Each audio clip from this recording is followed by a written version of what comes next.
திருப்பரங்குன்றம் விவகாரத்துல தமிழ்நாடு தொடர்ந்து ஒரு 2 வாரம் 2 மதம் சார்ந்த பிரச்சனையா நிலவுது. நேற்று கூட இந்த அமைப்பினர் அங்க போராட்டம் பண்ணிருக்காங்க. தமிழ்நாடு அரசு நிலைப்பாடு என்ன?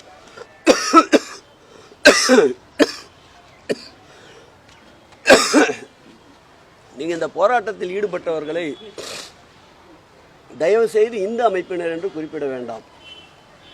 அதில் முழுக்க முழுக்க அந்த போராட்டத்தில் ஈடுபட்டவர்கள் எங்களுடைய கண்ணோட்டத்தை பொறுத்தளவில் பாரதிய ஜனதா என்றுதான் நான் குற்றம் சாட்ட விரும்புகிறேன். அவர்கள் ஏதோ ஒரு எண்ணத்தை மையமாக வைத்து இந்த ஆட்சிக்கு ஒரு அபாயத்தை உருவாக்க வேண்டும் என்று நினைக்கின்றார்கள். நேற்றைய அந்த போராட்டம் என்பது தேவையற்ற ஒரு போராட்டம். பல ஊடகங்களுக்கு இந்த நேரத்தில் நான் நன்றி சொல்ல கடமைப்பட்டிருக்கின்றேன். பல ஊடகங்கள் நான் பார்த்த வகையில் புதிய தலைமுறை, தந்தி போன்ற டிவிக்களில் அந்த பகுதியினுடைய மக்களுடைய பேட்டிகளை எடுத்து, இஸ்லாமியர் மற்றும் இந்துக்களுடைய பேட்டிகளை எடுத்து, நாங்கள் அண்ணன் தம்பிகளாக தான் வாழ்ந்து கொண்டிருக்கின்றோம், எங்களுக்குள் எந்த விதமான பிரிவினையும் இல்லை, தேவையற்று இந்த பகுதியை சாராத வெளியூரில் இருந்து வருபவர்களால் இந்த பிரச்சனையை கையில் எடுக்கிறார்கள், ஆகவே இது தேவையற்ற பிரச்சனை என்று அந்த மக்களே எடுத்து கூறியிருக்கின்றார்கள். அப்படி என்றால் இந்த பிரச்சனை தேவையற்ற ஒரு பிரச்சனையாகத்தான் நாங்கள் கருத வேண்டியிருக்கின்றது. திருப்பரங்குன்றம் திருக்கோயிலை பொறுத்தளவில் நேற்றைக்கு அங்கே ஒரு பெரிய கூட்டத்தை கூட்டி மதவாதம், இனவாதம், மொழிவாதம் என்ற ஒரு பிரச்சனையை, பிரிவினையை ஏற்படுத்த நினைத்தார்கள். இது வேறு வட மாநிலங்கள் வேண்டுமென்றால் இதற்குண்டான சாத்தியக்கூறுகள் அமையக்கூடும். எச் ராஜா, அண்ணாமலை போன்றவர்களுக்கு சொல்லிக் கொள்வது என்னவென்றால், எங்கள் முதல்வர் எங்களை கொஞ்சம் அடக்கி வாசிக்க சொல்லியிருக்கின்றார். நீங்கள் வட மாநிலங்களைப் போல் இங்கும் கலவரத்தை ஏற்படுத்த வேண்டும் என்று நினைக்கின்றீர்கள். இங்கே இருக்கின்ற முதல்வர் உறுதிமிக்க முதல்வர், இரும்பு மனிதர். எங்கு கலவரங்கள் ஏற்பட்டாலும் இரும்பு கரம் கொண்டு அடக்க தயாராக இருக்கின்றார். ஆகவே இந்த மண்ணில், பெரியார் மண்ணில், திராவிட மண்ணில், திராவிட மாடல் ஆட்சியில் இது போன்ற நிகழ்வுகள் நடைபெறுவதற்கு ஒரு காலமும் அனுமதிக்க மாட்டார். திருப்பரங்குன்றம் மலையை பொறுத்தளவில் 1920ஆம் ஆண்டு மதுரை நீதிமன்றம், சார்பு நீதிமன்றம் ஒரு உத்தரவை வழங்கியது. அதன் பிறகு 1930ஆம் ஆண்டு லண்டன் பிரிவி கவுன்சில் ஒரு உத்தரவை வழங்கியிருக்கின்றது. அதைத் தொடர்ந்து 1958, 1975, 2004, 2017, 2021 என்று பல கட்டங்களில் பல்வேறு உத்தரவுகளை நீதிமன்றங்கள் வழங்கியிருக்கின்றது. தற்போது கூட இது தொடர்பான 2 வழக்குகள் நீதிமன்றத்தில் நிலுவையில் இருக்கின்றன.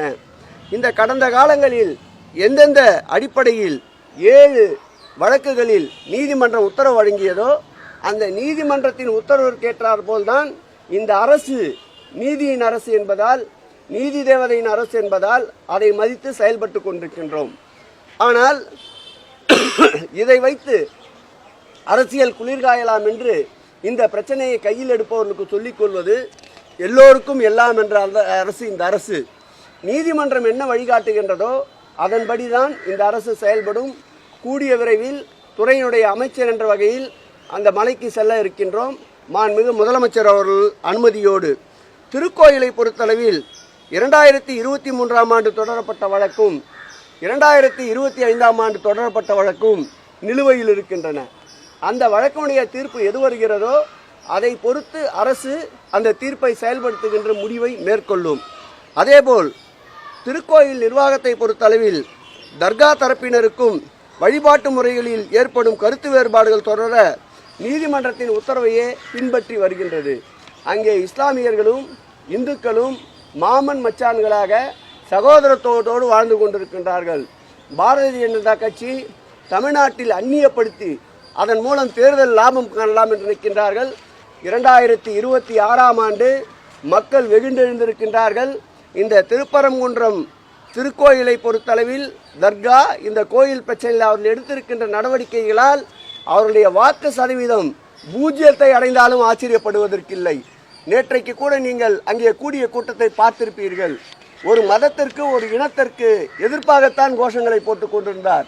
பொறுப்புள்ளவர் என்று சொல்லிக் கொண்டிருக்கின்ற பாரதிய ஜனதாவில் இருப்பவரே ஒலிபெருக்கியை பிடித்து மதத்தால், இனத்தால் மக்களை வேறுபடுத்தி கொண்டிருக்கின்றார்.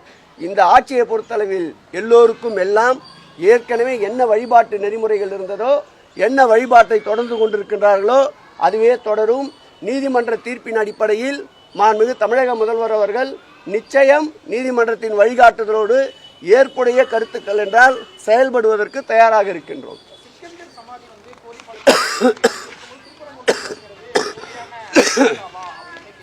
நான் சொன்னேன் இல்லை, ஒரு உள்ளாட்சியில் கூட பிரதிநிதி ஆக முடியாத ஒருத்தர் இருக்கார்ல, நீதிமன்றங்களில் தேவையானும் போது தலைக்கு மேலே இருக்கிற கையை காட்டி இதற்கு சமானுவார். தேவை இருக்கின்ற பொழுது நீதிமன்ற தீர்ப்பை ஆகா ஓகோன்னு பேசுவார். இரட்டை நாக்கை படைத்தவர். அவருடைய கேள்விகளெல்லாம் பத்திரிகை நண்பர்கள் அவ்வளவு செவிசாய்க்க வேண்டாம்.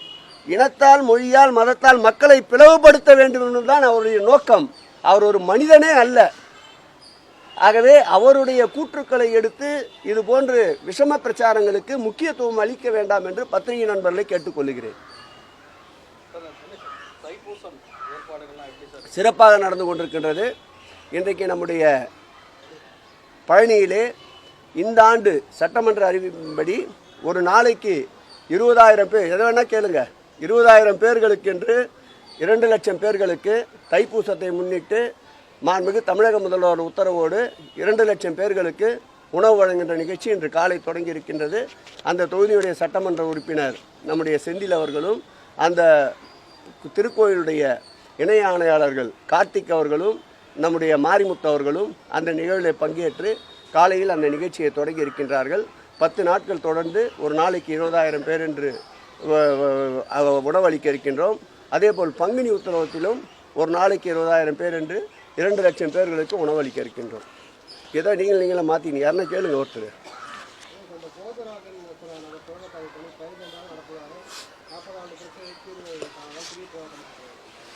அதாவது அந்த போஜராஜன் மேம்பாலத்தை பொறுத்தவரை நான் எம்எல்ஏவாக இருந்தப்போ பீசிபிலிட்டி ஸ்டடி பண்ணாங்க 2001.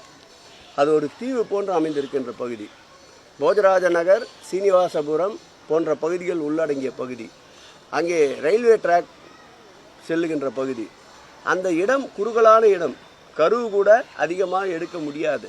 நான் அண்ணா யூனிவர்சிட்டியை வைத்து ஒரு தடவை அதை முழுக்க ஸ்டடி செய்ய சொல்லி ஆரம்பிக்கப்பட்ட பணி.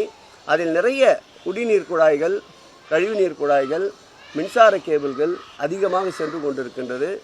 என் நினைவுக்கு தெரிந்த வரையில் 12 ஆண்டு காலம் அல்ல, இந்த ஆட்சி ஏற்பட்ட பிறகுதான் நானும் உள்ளாட்சித்துறை அமைச்சர் அண்ணன் நேரு அவர்களும் அந்த சட்டமன்ற உறுப்பினரும் அங்கு போஜராஜ நகர் பணியினை துவக்கி வைத்தோம். இந்த மேம்பாலங்களை பொறுத்தளவில் ரயில்வே கிராஸில் வருகின்ற இடங்களில் ரயில்வேயினுடைய பணியும் இருக்கின்றது. மாநகராட்சி சார்பில் எடுக்கப்படுகின்ற பணிகள், பொதுப்பணித்துறை அதேபோல் நெடுஞ்சாலைத்துறை சார்பில் எடுக்கப்படுகின்ற பணிகள் நாங்கள் விரைவாக முடிப்பதற்கு தயாராக இருந்தாலும் ஒன்றிய அரசுடைய ரயில்வே துறை போதுமான அளவு அந்த பணிகளை வேகப்படுத்துவதில்லை. அதற்கு நயினார் பாலம் ஒரு எடுத்துக்காட்டு. மாண்புமிகு தமிழக முதல்வர் தன்னுடைய நேரடி கண்காணிப்பிலே கொண்டு வரப்பட்ட வில்லிவாக்கம் LC1 ஒரு எடுத்துக்காட்டு. மாநகராட்சி டெண்டர் கோரப்பட்டு பணிகள் செய்ய தயாராக இருந்தாலும் ரயில்வே எடுத்துக்கொண்ட அந்த போர்ஷனை முடித்த பிறகுதான் இவர்கள் பணிகளை தொடங்க வேண்டியது இருக்கின்றது. ஏற்கனவே நம்முடைய பெருநகரத்துடைய மாநகராட்சியுடைய ஆணையாளர் பேடி சார் அவர்கள் இருந்தபோதும் நம்முடைய மாநகராட்சியுடைய மேயர் அன்பிற்கினிய பிரியாராஜன் அவர்களும் ஒருங்கிணைப்பு கூட்டங்களை நடத்தி அந்த பணிகளை விரைவுபடுத்தி இருக்கின்றார். அந்த வழியிலேயே அதை விரைவுபடுத்துவோம். 12 ஆண்டுகள் என்பது என்னுடைய கவனத்திற்கு எட்டியபடி இல்லை. இந்த ஆட்சி வந்த பிறகுதான் அங்கே நானும் உள்ளாட்சித்துறை அமைச்சரும் சட்டமன்ற உறுப்பினரும் சென்று பூஜையை தொடங்கி வைத்தோம். இது எங்களுடைய கவனத்திற்கு வந்திருக்கின்றது. ஊடகங்களில் அது இன்றைக்கு செய்தியாக வந்திருக்கின்றது.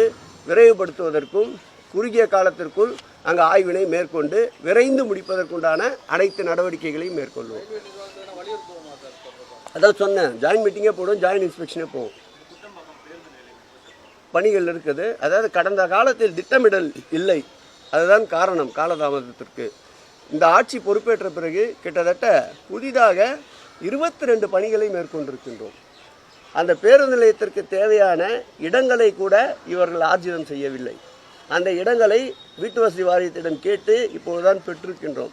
அதேபோல் பேருந்து நிலையம் அமைகின்ற பொழுது ஏற்படுகின்ற போக்குவரத்து நெரிசலுக்கு தகுந்தாற்போல் சாலைகளை அகலப்படுத்துகின்ற திட்டமும் எடுத்துக்கொள்ளப்படவில்லை. போக்குவரத்து வருகின்ற பொழுது பயணிகள் வந்து செல்வதற்குண்டான கட்டமைப்புகளும் உருவாக்கப்படவில்லை. வாரம் ஒரு முறை நானும் எங்கள் துறையுடைய செயலாளர் அன்பிற்கினிய கார்லா உஷா அவர்களும் நம்முடைய துறையினுடைய உறுப்பினர் செயலாளர் அன்சுல் மிஸ்ரா அவர்களும் பொறியாளர்களோடு வாரம் ஒரு முறை ஆய்வினை மேற்கொண்டிருக்கின்றோம். என்னை பொறுத்தளவில் ஏப்ரல் அல்லது மே மாதத்திற்குள் அந்த பேருந்து நிலையத்தை மக்கள் பயன்பாட்டிற்கு கொண்டு வரும். நிச்சயம் கிளாம்பாக்கம் போல் அந்த பேருந்து நிலையம் மக்களுக்கு அதிக அளவு பயன் தரும் என்பதை நம்புகிறோம்.